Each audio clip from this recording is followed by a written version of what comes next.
Então, bom dia, né? Vamos então dar início ao pensamento de Spinoza, né? Algumas considerações gerais, tá? Para podermos entrar na época. Então, pelo que a gente colocou aí no quadro, vocês percebem que há inúmeros conceitos deste filósofo, né? Mas interessante nós notarmos um pouco o contexto histórico, tá? Então, a gente vem aí de uma tradição a partir de Descartes, onde ficou a dúvida no ar, né? Com relação a corpo e alma, né? Extensão e pensamento, né? Então, se propôs um dualismo que Descartes tentou solucionar, mas o que ele inventou não deu certo. E alguns teóricos, a maioria da gente não conhece, ficou lá tentando solucionar isso aí. Aí surgiu então a doutrina do ocasionalismo, certo? Para tentar solucionar o dualismo entre extensão, corpo, e pensamento, intelecto ou alma, né? Resistência com a resistência, né? E aí os teóricos entre Descartes e Spinoza pensaram num mecanismo para unir esses dois conhecimentos, tá? Como é que a alma se relaciona com o corpo, como é que há essa comunicação. Aí esses teóricos, claro, colocaram no conceito de Deus essa ligação, certo? Mas desses teóricos, o que mais se destacou foi Malebranche, né? Ouviu falar? Então, vou falar um pouquinho que ele pensava, porque aí é o precursor para o pensamento de Spinoza, certo? Então, eu estou usando o de Ferraz, né? A ética de Spinoza e também a história da filosofia de Spinoza a Kant, de Real, certo? É bem didático, dá para a gente estudar legal com esses materiais. Então, o ocasionalismo, ele implica no seguinte: qualquer forma da causalidade ativa é incompreensível sem a intervenção divina, certo? Então, tudo que é ativo no mundo, né, o que possui essa força, né, o próprio pensamento, para ele pensar exige algo prévio, né? Então, não se encontrava nenhum outro conceito. Veja lá, quando a gente tem que pensar sempre na conexão, né, do pensamento na história, porque um autor ele sempre traz consigo, né, o que já foi colocado. Então não é à toa que Kant coloca o conceito de Deus lá na frente na sua filosofia. Então já vem uma tradição nessa linha, né? Então somente esse conceito já é entendido como um conceito unificador na razão. Tem um conceito que une a própria percepção ao intelecto, tá? Então esses autores, bom dia, boa tarde. Ele dizia o seguinte: a verdade primeira e fundamental que se impõe é a da existência do sujeito pensante, consciente, certo? Nós, porém, não temos em absoluto consciência de produzir efeitos sobre o corpo, pois ignoramos completamente o modo em que eles se produzem. Logo, isso significa que não somos nós que os produzimos. Você tem consciência de que os anticorpos do seu corpo estão atuando agora contra as bactérias e vírus e fungos e escambau que tem dentro de você? Hein? Você está pensando isso agora? Você está pensando a corrente sanguínea passando por todos os órgãos do seu corpo?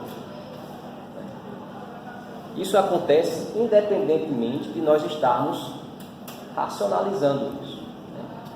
Isso Lupasco hoje traz na leitura da biologia essa concepção de novo, né? Porque nós temos a consciência da consciência e a consciência da não consciência. Surge uma terceira consciência, tá certo? Nós temos conhecimento do conhecimento e também do desconhecimento. Bem? Não há apenas consciente e inconsciente. Há consciência que entende o consciente e também o inconsciente. Isso na leitura de hoje. Mas já aqui, pouco antes de Spinoza, já se tinha essa concepção, né? Nós, porém, não temos em absoluto consciência de produzir efeitos sobre o corpo, pois ignoramos completamente o modo em que eles se produzem. Logo, isso significa que não somos nós que os produzimos, né? Na concepção, nós não estamos pensando, né?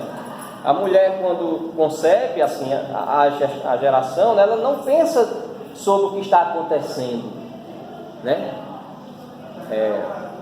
Hormônios e etc. Isso acontece independentemente de nós estarmos conscientes do que está acontecendo. Percebe? Aí a questão é esses efeitos sobre o corpo. Qual a causa deles? Entende? Somos simples espectadores e não atores de tudo aquilo que acontece em paralelo na alma e no corpo. Entende? Então somos apenas...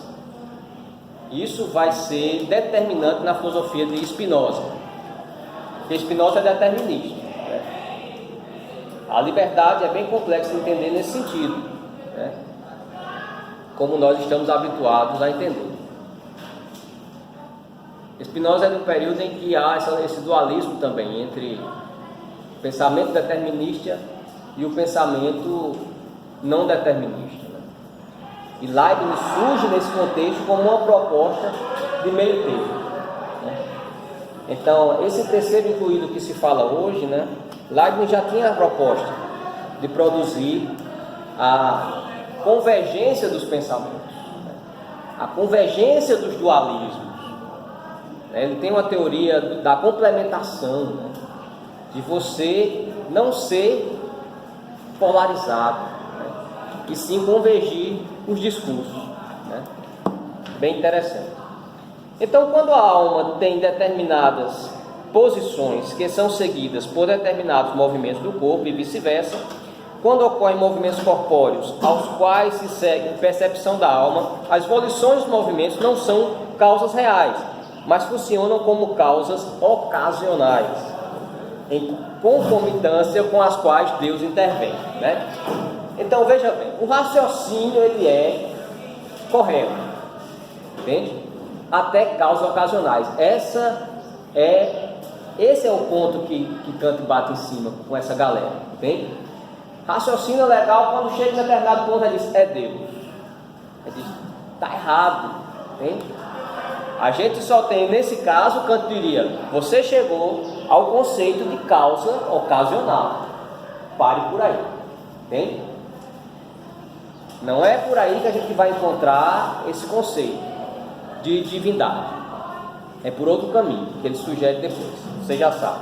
Mas aqui a concepção era essa. Como nós não temos mais para onde ir, o único conceito que pode se encaixar aqui é o conceito de uma consciência divina, que está atuando nessa relação entre corpo e alma, naquilo que nós não temos consciência, percebe?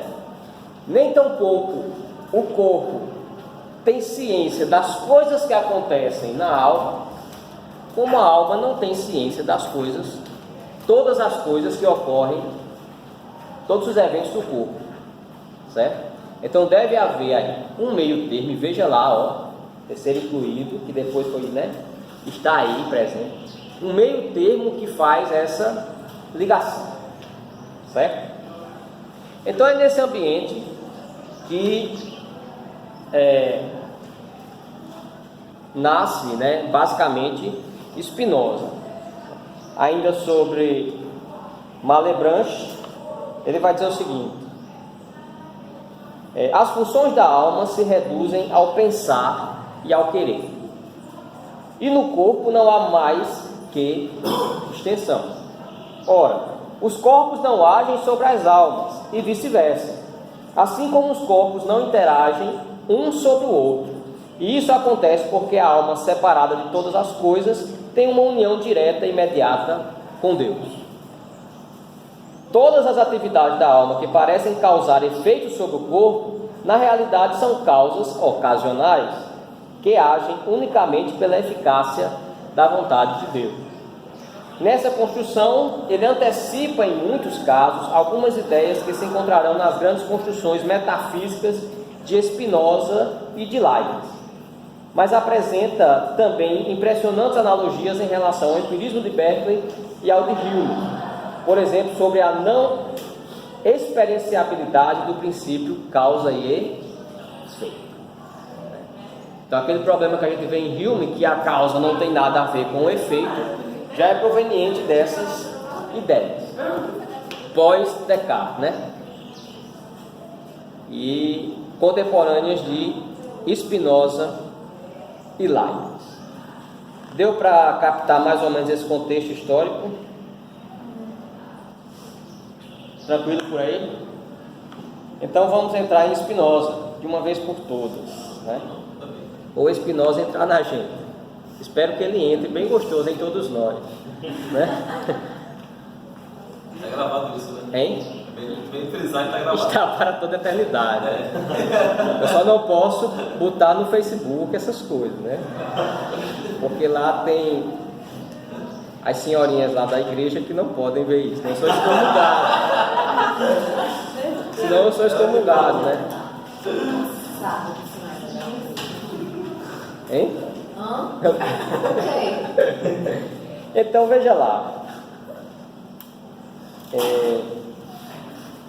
Ele foi contemporâneo, Spinoza, né, de Huygens, acho que é Huygens, matemático e cientista, que eu até coloquei no slide aí, que participou da problemática onda-partícula, que eu falei para vocês. E Spinoza também está nesse contexto todo aí, né? Foi. Essa época na Holanda como é que fala? Acho que a Holanda era o único país verdadeiramente livre para que esses pensamentos pudessem ser mais aceitos, né? Ser mais elaborados, não sei. Assim, livre é complicado, porque ali a gente tem um turbilhão de acontecimentos, né? Os dualismos protestantes, entende? Calvinismo, percebe? Mas a Holanda era Determinismo. a Holanda, todo mundo estava gritando ali, né? Então, tinha Todo muita mundo fugia briga. pra lá. Muita briga, né? Muita briga. Você, de certa forma, poderia falar, pensar, mas tinha luta com, né, os religiosos. Spinoza mesmo foi expulso da comunidade judaica, né? Sua família desprezou. Então, podia se pensar, mas dentro dos grupos não. Percebe? O país, mas tem país Holanda, não sei se tinha ainda, mas a nação ali, ela dava, como falam, um certo ar de liberdade. Isso aí. Mas, por exemplo, ele foi chamado, Spinoza, para lecionar nas universidades, entendeu? Mas ele não quis, por conta que ia ter que ficar com o rabo preso com um Estado que tinha uma determinada religião, percebe? Então, para que ele tivesse total liberdade mesmo de pensar, ele não quis nada com a sociedade da época, entende? Ele digamos assim, se retirou, né, do mundo.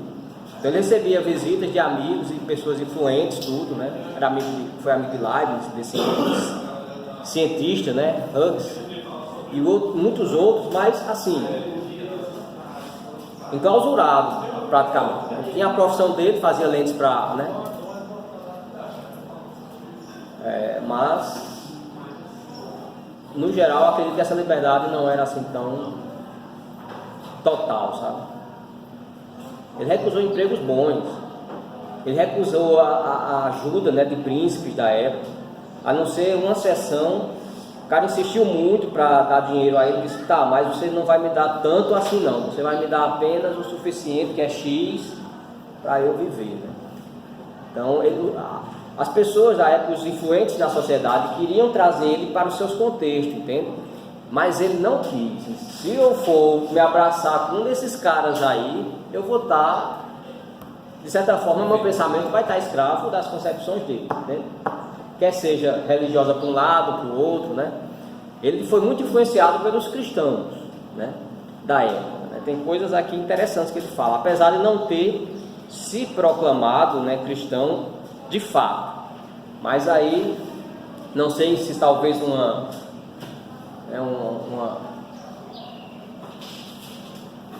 aversão, né, à sua tradição original por tê-lo tratado como tratou, não sei. Mas ele teve algumas dificuldades nesse sentido. Pois bem, quem está aí com o textozinho, a ética, né? Tenta acompanhar. Não tem página, né? Esse PDF, veja lá. 7, aqui tem 7, página 7, que é dupla, né? Uma página dupla.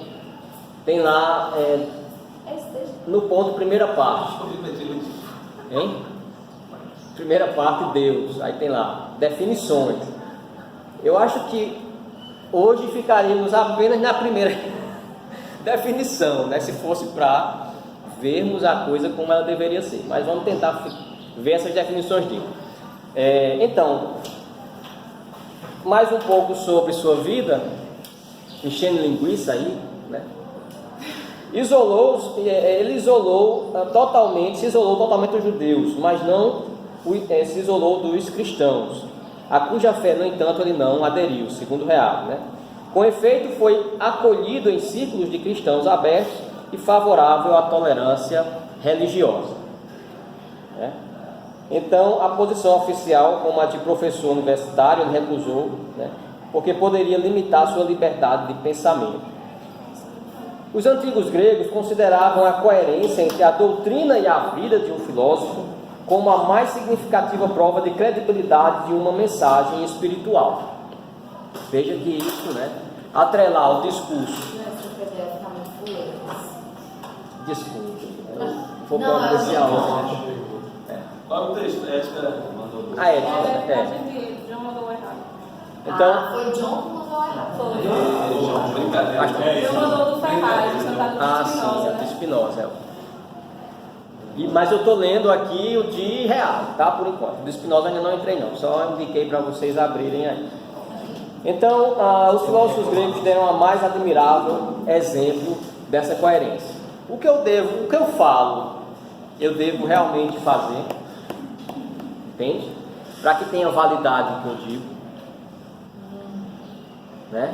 Aí estava comentando, não sei se eu já comentei isso aqui, né? A gente comentou, não foi outra aula? Então, isso já vem de uma tradição grega, né?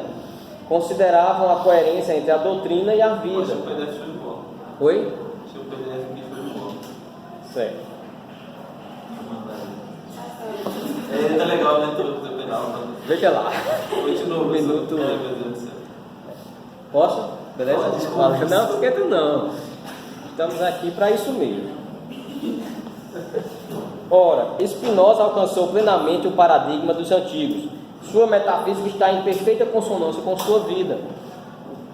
Em muitos aspectos, como teremos a oportunidade de ver mais adiante, ele pode ser considerado como estoico moderno, né? Eu não concordo muito com isso, né? Você tem que fazer o que eu falo, o que eu faço é outra história, porque o que eu falo é pensado, é racionalizado, entende? E nem sempre eu estou de concordância com as mentiras que eu professo, percebe? Deve haver uma coerência. A gente tem que fazer as devidas distinções. Até que ponto vai o limite de quem está falando, entende? Mas nessa concepção, acredita-se que Spinoza foi perfeito, né? Assim como também depois Kant. Uma filosofia que era sua própria realidade de vida, certo? Procuraram fazer isso aí. Então veja lá, é importante percebermos a questão onde está o método, tá? Então, se você vê o livro, ele tem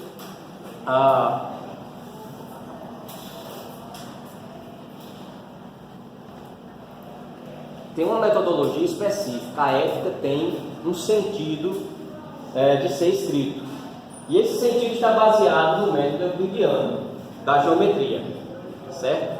Por que isso? Ele queria se desvencilhar, se desvincular de qualquer concepção metodológica, né, de sua época que viesse influenciar naquilo que ele estava escrevendo, né, da própria lógica, né, tradicional, de certa forma, das deduções que se faziam na época. Então ele disse: eu vou pegar e puxar da matemática o método pelo qual vou escrever, certo? Assim como Kant pegou o método da física de Newton, certo? Então isso é interessante, esse diálogo, né, discursivo e metodológico entre as ciências. Então ele traz para a filosofia dele um método que é o seguinte: primeiro nós temos os axiomas. Com esse método ele está dizendo o seguinte: eu não vou precisar provar nada do que eu estou falando. Tudo que eu falar já será autoevidente naquilo que eu estiver dizendo. Esse é o método. Percebe? Nós não vamos precisar provar nada, porque por si só as proposições já estarão previamente corretas. Elas são incontestáveis, entende? Nas próprias proposições. Percebe? Veja lá. Repete aí, por favor. Então, dentro desse método, ele não precisará provar nada para além do que ele disser, para além do que ele escrever, porque as proposições em si mesmas são autoevidentes, entende? Elas são autoprováveis nelas mesmas, não traz nenhum elemento de fora, entende? O físico, ele faz uma proposição, mas precisa fazer o experimento para provar, entende? Ele não, ele vai dizer: olha, as minhas proposições, assim como, porque o método euclidiano da geometria é o seguinte: é a forma de se pensar a geometria. Entenda, se Euclides disser que um ponto é algo espacial que não tem partes, quem vai duvidar? Entende? Porque ele está traçando da geometria suas próprias concepções. Entende? Ele está definindo ponto a ponto dos objetos da geometria, a reta, o triângulo. E quando ele define, ele dá suas definições. E quando há axiomas, eles não podem ser contestados, porque é ele que está propondo essas ideias. Percebe? Ele só tem a preocupação de fechar o raciocínio naquilo que ele mesmo está fazendo. Bem? Se alguém vier com outra proposta, vai encontrar barreira. Por quê? Porque o sistema já está fechadinho, certo? Tá, você pode ter 1 milhão de definições sobre ponto, mas o que vai valer é a minha, porque dentro do geral aqui está tudo se encaixando, percebe? Então ele sai totalmente de qualquer possibilidade de contestação, porque para você contestá-lo, você tem que, lógico, né? Dentro dos sistemas filosóficos, você tem que minar o sistema, e como eles geralmente são fechadinhos, é difícil você fazer isso, percebe? Então, eu não posso dizer que Kant estava errado se eu parto do pressuposto de que o mal surgiu nas relações sociais, entende? A questão de Kant é subjetiva. Então são métodos diferentes. Eu não posso contestar uma coisa se não partir dos mesmos pressupostos dela, entende? Então fica um discurso inválido você dizer que Kant era idiota, como Nietzsche falou, porque Nietzsche parte de outros pressupostos. Ele não busca os fundamentos subjetivos, entende? Ele traz das relações sociais para dentro do subjetivo e vai para outro caminho. Então, são caminhos opostos, embora se relacionem. É possível os discursos a gente entrelaçar, mas no sentido geral, não tem como você, em termos de método, convergir, certo? E aqui eles têm coisa aí. Então, os axiomas são verdades gerais incontestáveis. Ele vai gerar uma proposição que é incontestável. Dessa proposição vai puxar postulado. são desenvolvidos a partir dos axiomas que, se comprovados, viram verdades específicas. Os axiomas são verdades maiores, verdades gerais, certo? Veja lá, uma verdade, para vocês terem uma noção. Se eu digo que Deus é o Criador de todas as coisas, isso é um axioma geral dessa tradição que diz isso, percebe? Então tudo tem que convergir a isso. Não se está questionando aqui se Deus existe, se Deus não existe, entende? Você tem que ver a proposição que se está propondo. Depois verificar se toda a linha está coerente com essa proposição. Se eu digo que Deus criou todas as coisas e digo que o mal surgiu sozinho, então eu já queimo o meu próprio axioma. Então eu não posso dizer que Deus não criou o mal. Eu tenho que dizer que Deus criou o mal. Percebe? No sistema. Então, quem vem de fora, ele não vai contestar. Ele vai contestar se eu disser que Deus não criou o mal, porque ele estaria em contradição com o que eu disse, que Deus criou todas as coisas. Percebe? Aqui não se está questionando se Deus existe, Deus não existe, ou se Deus é criador, se tem uma criação. A questão não é essa. Uma vez estabelecida a proposição, eu tenho que raciocinar se as demais postulados que partem dela estão enganjados nessa proposição, entende? Eu não posso dizer, mas Deus não existe, mas não houve uma criação. A questão não é essa. Eu tenho que partir do pressuposto de que quem está propondo a proposição está pensando dessa forma, de que há uma existência, de que há um Criador. E daí por diante, as demais é que eu vou minar. Percebe? Então, a partir desses postulados surgem também os teoremas, né? Que são gerados a partir da confirmação desses postulados, né? Então, proposições superiores que geram uma segunda classe de proposições concordantes que vão se comprovando, entende? Até fechar o pensamento. Então não é assim, o cara, vou chegar aqui e falar um bocado de coisa, não. O massa desses caras é que eles pegam o termo, o conceito e dão a sua definição. Por isso, a gente falar de substância é complicado, porque Aristóteles tem uma concepção, medievais têm outra concepção, Spinoza vai dar a sua concepção de substância. Então estamos falando de substância em quem? O que você entende por esse conceito? Entende? O que você entende por matéria? Nosso problema é que a gente discute filosofia sem ter a mínima base dos pressupostos, dos conceitos que a gente está estudando. A gente vem aqui e vomita tudo que a gente tem de conhecimento acerca do que a gente já ouviu ou leu sobre um monte de palavras, né? Mas a gente não para, a gente não tem tempo para isso, na verdade, né? E o correto é ver cada conceito no pensamento filosófico, é pegar dicionário de Kant. Vamos começar por ele, entende? É uma língua nova. Filosofia é uma língua estrangeira de cada filósofo, que monta para si as suas próprias concepções. Então a gente tem que estudar a língua. Para estudar a língua a gente tem que ver o vocabulário daquele autor, né?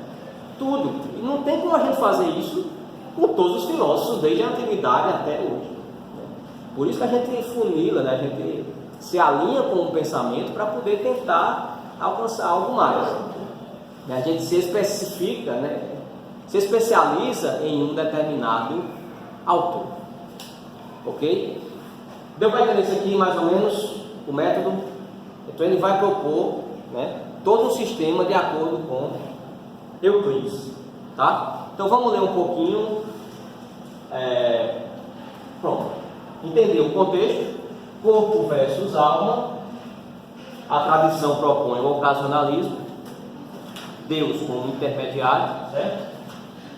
E depois vem Spinoza. Para Spinoza, ele mantém um conceito de Deus e propõe que a extensão e pensamento são atributos desse Deus.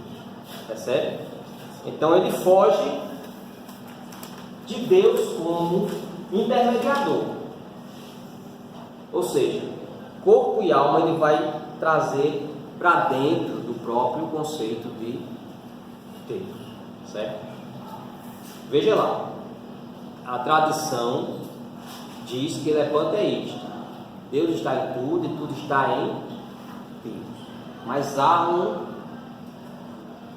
um detalhe quanto a isso, certo? A gente vê depois. Vamos ler um pouco desse gênio, né? É muito bom, é gostoso ver Spinoza por conta da filosofia, né? Que são conceitos filosóficos, é pura filosofia, né? Ele não viaja na maionese de outras coisas, entende? Ele viaja na maionese da filosofia. Então vai lá, ó. Por causa de si, ele começa dando as definições. Veja o método, definições, ele começa, né? Aí sobre a primeira parte, Deus, e ele começa com definições. Nada mais justo para um filósofo definir conceitos. Por causa de si, compreendo aquilo cuja essência envolve a existência, certo? Ou seja, aquilo cuja natureza não pode ser concebida senão como existente. Quantos conceitos filosóficos tem aí? Sublinhe aí. Eu vou escrever a frase aqui para todos participarem e todas da pergunta, tá? Ponto 1, definição. Por causa de si, compreendo